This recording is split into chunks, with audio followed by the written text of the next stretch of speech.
Leanne, thank you very much indeed, and a very warm welcome to all of you at home, wherever you may be across South Africa and also the territories beyond. Today we're having a very important conversation, as you've heard from Leanne, in focus, agriculture, fisheries and forestry. That's what the department is under the custodianship of Honourable Senzeni Zokwana. We'll be chatting to him about the many issues that he's facing. Last week on Wednesday, he delivered his budget vote speech and basically announced the plans that the department has going forward, how much money they have in their pocket to spend on those issues and how it'll be spent. So if you want to be part of that conversation, you can be. Hashtag TNA BizBrief at Morning Live SABC. We'd love you to pose your questions and we'll get an answer for you in real time. Agriculture certainly is one area that affects every single person because we all have to eat. We need to be food secure, and yet we know that there are many South Africans who are waking up wondering where their next meal is going to come from. And when we look forward into the future, Africa clearly has a role to play in not just food security for the continent, but for the whole world as well. So, what does that mean? Let's find out from Minister Senzeni Zokwana. Thank you very much for joining us and welcome to the program. Morning to viewers. So, how are you finding your new job? It is interesting. We didn't have the time to learn to walk. We have to walk very fast because the challenge of 12 million South Africans with food insecurity is really a challenge. A challenge I think will win when everybody who is our stakeholders participate so that we can improve the production of food, make sure that every family garden has got some veggies or something else so that people don't end up not having a meal a day, because that is what I think as a department we have to. But more so, the President gave us our marching orders to make sure that food production is improved, as well as the employment of 1 million people is a challenge. And I think that it is doable if we work with our stakeholders, meeting with farmers, speaking to them, encouraging young workers to come and join, so that agriculture is not seen as an old man's retirement job, but you can do it when you are young. But that can only happen if we make sure that we assist those who are coming in. We make sure that they have access to our capable officials, like our vets. We were able last week on Wednesday to show about 8 of the 10 vets who have just graduated, to make sure that people have got access to such assistance. And also mechanization of agriculture, given the fact that our climate conditions are changing. Climate change is a challenge. We have done research. We know what cultivars must we bring up so that we can improve productivity. All right, so it's a big job, and I know a lot of people know you as the union guy, and you talked about marching orders, but no more marches, I'm afraid. You're on the other side now, aren't you? We'll be marching to villages to make sure that the fallen land is not only tilled, but is planted. Not only planted, but it's harvested. All right. Those are marches we're going to engage on with the general. All right. So last Wednesday you did deliver this speech, and for those that perhaps haven't had access to the speech and what you said, what are the main highlights? Here you are in your new job. How much money were you given by the Treasury, and what are you going to do with it? Our budget is more than 6 billion. 4 billion is transferred to provinces to make sure that agriculture is taken up. 1.8 billion is also made available to make sure that our CASP programs are taken up. We have got Ilima Litsima, Kanafatsuya de Homo, to make sure that those small farmers are not only assisted and recognized, but they are visited with our vets, making sure that no animal dies because of any diseases. So we have got a program. The issue of making sure that we encourage people to make sure that agriculture is taken up, and we speak to farmers to make sure that they have confidence. To deal with that, we have got the issue of security in farms is one area we think that together with the Ministry of Safety and Security, Nobody must think that it is easy to go to a farm and drop a farmer. We must make sure that we produce more. So I think we are ready. We have made a point that people understand what we are saying, but our door remains open to ideas. People must come and talk to us. And we'll make sure that nobody is turned at the gate because he didn't make an appointment. Not that I'm saying people must just come. But, okay, but what you're saying is that you're available.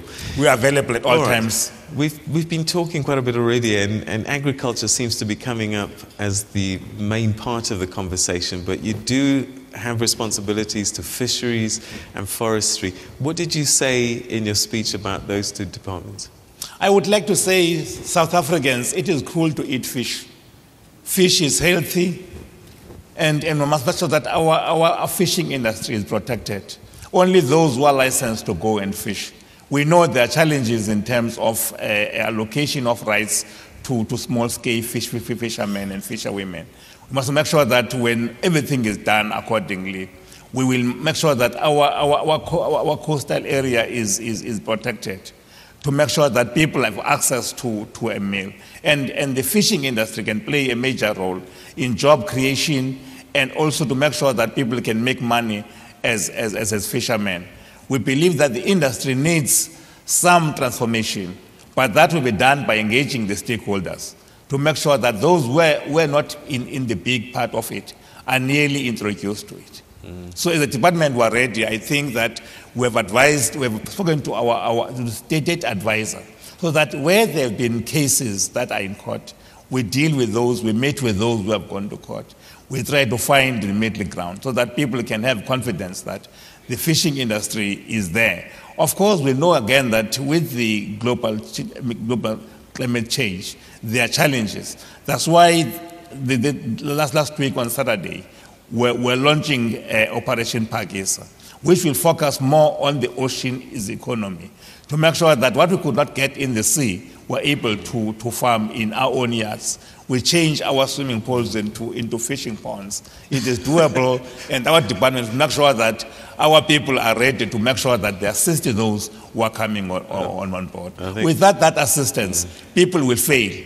They're not supposed to. That's what's supposed to happen. Forestry is one area that we don't often talk about, but you only have to drive 20, 30 kilometers in any direction, and there is. So what's on your agenda for forestry? We are busy dealing with that, saying that communities next to the forestry industry should benefit. Some of the state forests will be transferred to communities. You need to make sure that when that happens, they remain viable businesses.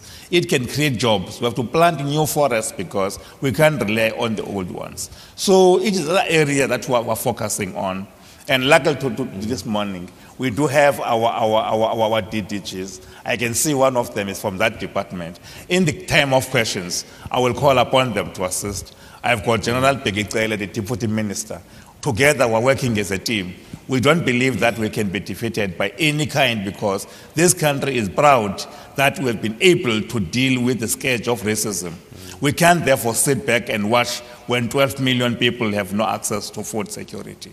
We have to change things. We can do that, make sure that every piece of land is tilled and in time. So President Jacob Zuma spoke about radical socio-economic transformation to push back those three pillars: poverty, unemployment, inequality. And he's looking to your department to be one of the cornerstones of addressing these issues. How are you going to do that? And where are these million jobs going to come from? We believe that by promoting smallholder farmers, we'll be able to unleash a lot of energy to make sure that those farmers are assisted to employ other people. The general was saying to me that he met one young guy so he'll come in and say that in KZN, who is only 32 years old. He's already in farming with 40 employees. If we can do that, make many young people to get into agriculture, create jobs and make money for themselves, I think we can dent the scourge of poverty and unemployment. And we can be able, therefore, through interaction with people. I don't think time is gone when we believe that we can dish money to provinces and sit back and only look at that at the end of the year. We must work with provinces to make sure that we drive the program. We should be linking up of land reform, that no farm is given to people without agriculture being next to, so that our extension officers, our programs on mechanization are put in place. It becomes a problem when a farm is taken by government, given to a community with no support. I don't think we can live. To me, I think together with our stakeholders, we can be able to revive agriculture. No farm should be left unused. We must make sure that we produce more foods. But again, you will need markets to do that, so that markets are created. All right, we're going to take a short break just now, but just before that, one question I've been asking a lot of the new ministers coming through and those that have shifted into different departments. 20 years down the road, a lot has been done, progress been made, but the word radical socio-economic transformation wouldn't come up if we couldn't do more or should be doing more. And the question now becomes, why should we believe that Senzeni Zokwana and Bheki Cele are going to do? Because the plans are always there.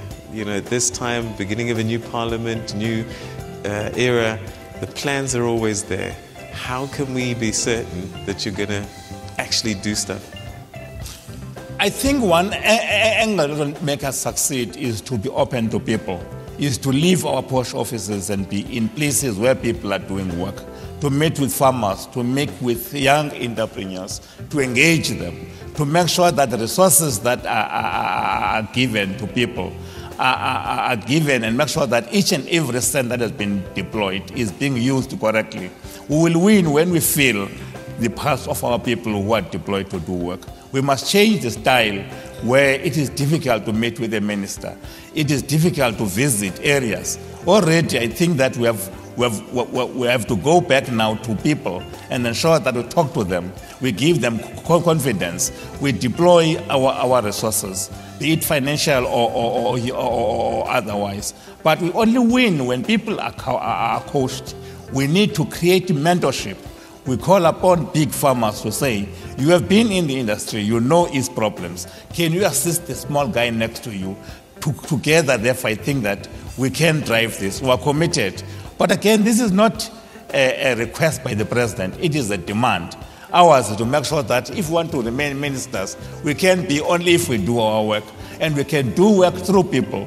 We have got well-equipped and well-trained staff members. Here they sit, they know the issues at hand. Together with them, we must leave offices, be where people are, speak to. There's no way you can think for people. The young people are saying, don't think for us, but talk to us. Nothing about us without us. That is the theme we believe that as a department, we are going to make sure that we visit people, we share ideas with. No farmer must believe that it is not worth working his land, or those in the fishing industry. We'll be going there, we'll listen to communities, and we'll do that which I think is right. And so that nobody must say that I was supposed to be fishing, but I missed my chance. All right, okay. I think that's a great place to pause for thought. Don't forget, you at home can be part of this conversation. Hashtag TNA BizBrief and Morning Live, SABC, if you have questions for Minister. And he's come with his entourage, his group of his team. And so you'll hear a number of their voices as this conversation unfolds. But please, let's have a conversation all about agriculture, fisheries and forestry. And it's all coming up after this. Stay with us.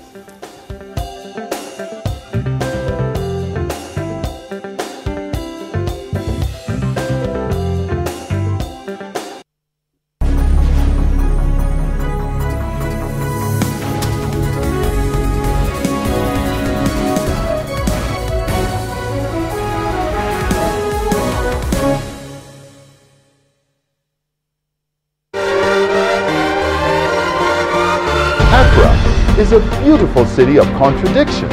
Funerals in Ghana are colorful and flamboyant. Ghana coffins are functional coffins made by specialized carpenters. These colorful objects, which have developed out of figurative palanquins, are not only coffins but considered real works of art. Each year, festivals and durbars are held in various parts of the country to celebrate the heritage of the people. That's Kaleidoscope, Sundays 5:30 p.m. on SABC News. Across the globe, the continent and the entire country, every second there's always a breaking story. SABC News is your reliable eye, ear and information system in bringing you events as they happen. Our cutting-edge and hard-hitting journalism leaves no stone unturned, giving you the whole picture every time. Join us every day on SABC3 and know what is happening around you. SABC News, Africa's news leader. The story of Joyce has captured the heart of many and instilled hope to those who had succumbed to the pain of living with cancer. I am going through breast cancer and of which is stage 4. And the doctor said I left only with 25% to live. Batho baba tshwereng ke cancer ba ske ba lapa ba tshwanetse ba tswelele pele. My employer